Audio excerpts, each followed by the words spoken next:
subject of this blog post is, what do you do for a living?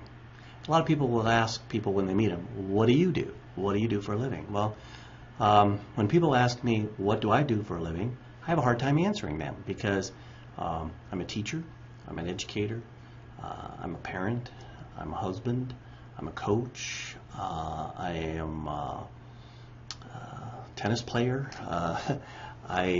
I'm a business owner, I'm an author, a comedian, a poet, a songwriter. You know, I do a lot of stuff. So what is it? What is it that I do? And that's a very hard thing to answer. And so I would ask you to think carefully about what is it that you really do. And in some sense, it depends, when you ask me, on when you ask. Because if I'm at school teaching, then I'm a teacher. If I'm off running a business, then I'm running a business. But from a more global perspective, and you get in the idea of like, what do I do? Everything that I do largely involves the same thing. I am involved with getting a group of people to work together as a team. That's what I do, if you ask me generically. So why is that important? Because the difference between hopes and dreams and success is action. And action requires teamwork. Dreaming doesn't pay the bills. Actions pay the bills. Okay? So when you ask me, what do I do? My answer at this stage of my life is, I do whatever I want. Now, my wife would probably agree with that, but that's a good position to be in. And I can say that at this stage of my life because I've figured out how to do that right. The challenge is, I might have a boss that says, no, your job is to do what I want, not what you want. And if what the boss wants and what you want aren't aligned, there's going to be some tension there. Okay?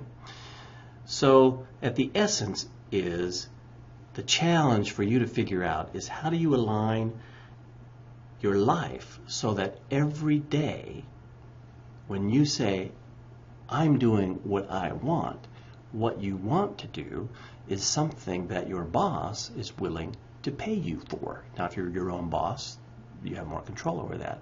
But within an organization, within a company, within an industry, everybody has a boss, whether it's the customer or you know, a line authority boss. So you need to be able to do something, to be taking action every day that that boss wants you to do in order to get paid. And getting paid is a good thing. It's a lot better than not getting paid.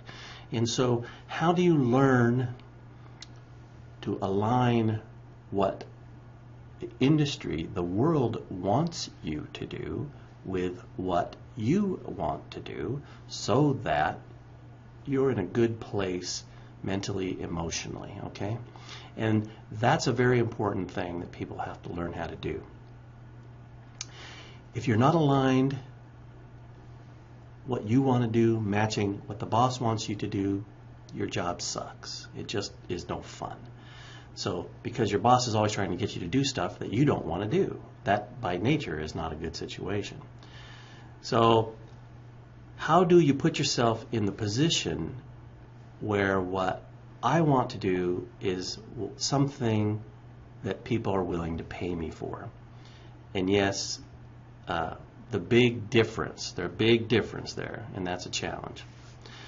So I preach ideas, and one of these ideas is the marriage of what I want and what everyone else wants has to resonate with you so that people will pay you. You have to be doing what you want to do in the context of what the world needs done so that you have a career that's going to be fruitful. If no one wants to pay you, life sucks and you're going to hate your job. So one of the ways that you learn how to do what you want but frame that in such a way that other people are willing to pay you is learning to lead. Leading is not just being the boss and taking a group of people in a direction, but it's also leading an industry or leading a thought or leading a group to come to a consensus where their decision is they need to hire you to do that for them.